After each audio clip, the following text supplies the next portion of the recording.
Welcome everyone to Vested Interest. This is Shane back again for another stock pick of the day. It is June 13th, Tuesday, though it felt like a Monday at work. A lot of things went wrong today. Not personally, but just things outside of my control. I do work with a lot of contractors, so sometimes they have issues.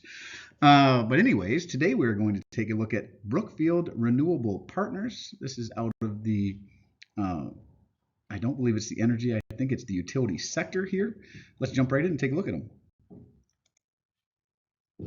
If you want to know more about this company, check them out at their homepage, brookfieldrenewableus.com. That is their homepage where I pulled this information from. Our global renewable hub, right? 24/7 power, renewable power capabilities, 7,830 megawatts total generating capacity in the U.S., 11 million metric tons avoided emissions annually, right? So that's part of the carbon capture or carbon offsetting with renewables that they're trying to accomplish. To learn more about global energy markets and renewable energy procurement, use U.S. renewable facilities, our renewable generating facilities. That's the orange dots, and they not only have them in America, but they are international. You can see them over in Europe. Over in Asia, looks like they might have, it's green, but I don't see any of the facilities down there in Australia. South America, up in Canada, looks like maybe is that Hawaii out there? They're just orange dots, so I'm assuming that is Hawaii out there. Brookfield Renewable U.S. based in New York City is a leading owner, operator, and developer of renewable power, delivering innovative renewable power solutions that accelerate the world towards a sustainable, low-carbon future. Our diversified portfolio of hydropower, wind, solar, and storage facilities extends across 34 states, totaling approximately 7,830 megawatts of generating capacity. So again, they focus on renewable energy, not only a presence in the United States, but all around the world. Looks like except for Africa here, but like I said, America, South America, up in Canada, over in Asia, Europe. It's green in Australia, but I don't see any of the orange dots, so not sure what's going on there. And the reason we are taking a look at them today, down 5.5%, big drop on the day, closed out the day at $29.89. We are talking about Brookfield Renewable Partners. This is a limited partnership, right? So you'd want to check on the tax implications that come with a limited partnership, and it is ticker BEP out of the utility sector. Close out the day at $29.89. 52-week low as $24.13, as high as $41.39. They are closer to that 52-week low, though they're kind of in the middle, floating in the middle there, but a little closer to the 52-week low than the 52-week high. Average volume 222,000. Today was 2.13, so that's what the big sell-off was. So I'm not sure exactly why that was. It doesn't look like they had an earnings date or anything that was announced. You maybe pull up the news on this company today and see what's going on, but big drop for the day for some reason. Market cap of 13.41 billion, a beta of 0.75, so they are less volatile than the overall market. PE ratio is not available. That's a bad sign. That usually means that their earnings is higher than the price you'd pay, though I'm not sure exactly what's going on. Not available. Not good to see. Earnings per share is in the negative. That is not good to see. Does not give you the next earnings date. Not good to see. So anytime I see NA, it throws up red flags immediately to me. But let's keep going here. Forward dividend is $1.35. They are quarterly payers. Divide by 4, though we'll see that here in a minute. Nice dividend yield, 4.22%. But is it sustainable? That is the question. Ex-dividend date was May 30th. Looks like they're going to pay out on June 30th. And a one-year target, at least according to Yahoo Finance, of $37.52 per share. So it does speak to some potential upside appreciation. We are going to jump down into statistics, look down at the bottom of dividend splits. We're looking at the dividend yield theory here. And to do that, we look at our 5-year average, 4.47. We compare it to the current of 4.22, or forward here, 4.22%, and it is lower. So this one says that it is potentially overvalued according to dividend yield theory, right? 5-year average is higher than their current. So that means that this one's potentially overvalued. If this number was higher than their 5-year average, then it would speak to undervaluation. Don't have a payout ratio here either, another red flag. I have no idea where they're at. We'll see a little more on that here in a little bit. Now let's jump down to financials. Under financials here, you would find their balance sheet, their income statement. That would paint a clearer picture. One of the things I like to look at in these videos, is free cash flow. We want growing dividends, and so we want free cash flow to grow because that's what dividends are paid out of. Again, a little different on limited partnerships, but you still want to see the free cash flow in the at least in the positive. 2019, 1 billion here. 2020, 849 million. So a big drop there, and it keeps on dropping. Negative into 2021, 1.2 billion. Negative into 2022, 478 million.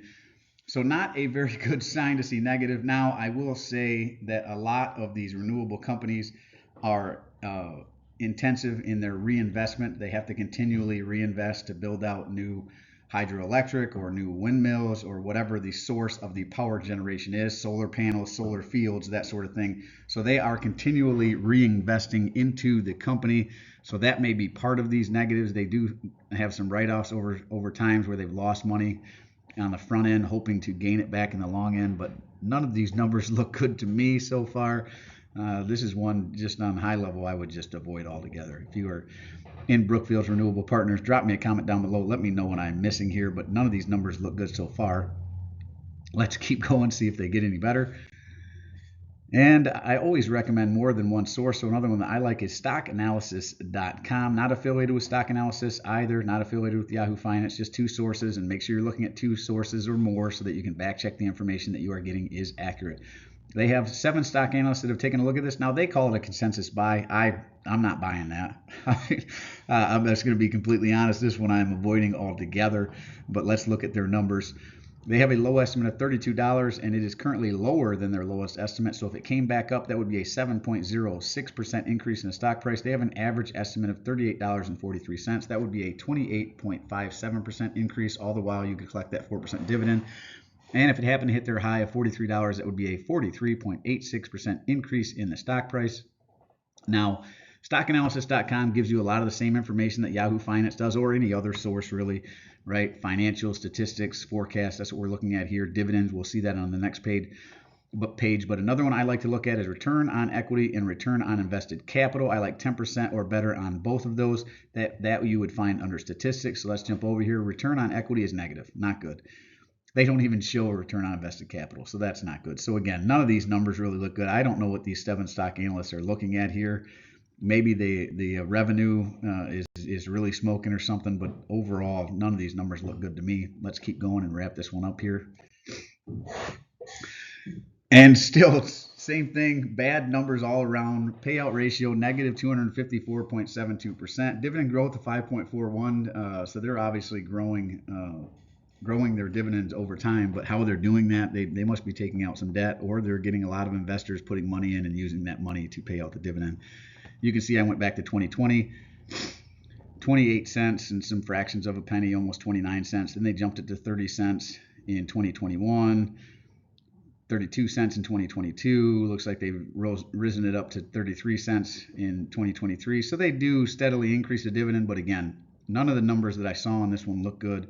This is one I'm avoiding altogether. If you are invested in this company, let me know what you see in the company down below. I'd really be interested to know what I am missing in this one. But overall, I'm staying away from this. I wouldn't invest in it with your money. That's just my personal opinion. But again, if someone has a different one, go ahead and drop it in the comments. And I'm always interested to hear and see what you guys think about the companies that I cover. This is my investing criteria on a high level.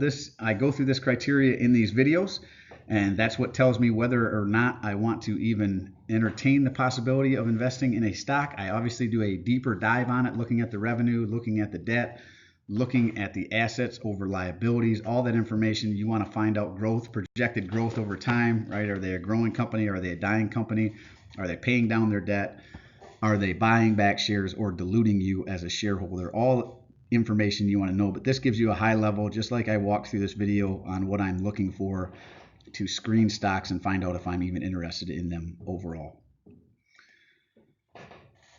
Well, that is it for this one. Always appreciate you stopping by. If you haven't done so already, don't forget to show me some love. Hit that thumbs up, ring the notification bell. Most importantly, subscribe to the channel. Join me on this journey to financial freedom. Join the vested interest community, trying to build a like-minded community of dividend growth investors so we can share our experiences, share stocks like this, share stocks we're avoiding. Again, this is one I am avoiding. I don't even want to put a number I would pay for this one on, just the numbers look so bad to me.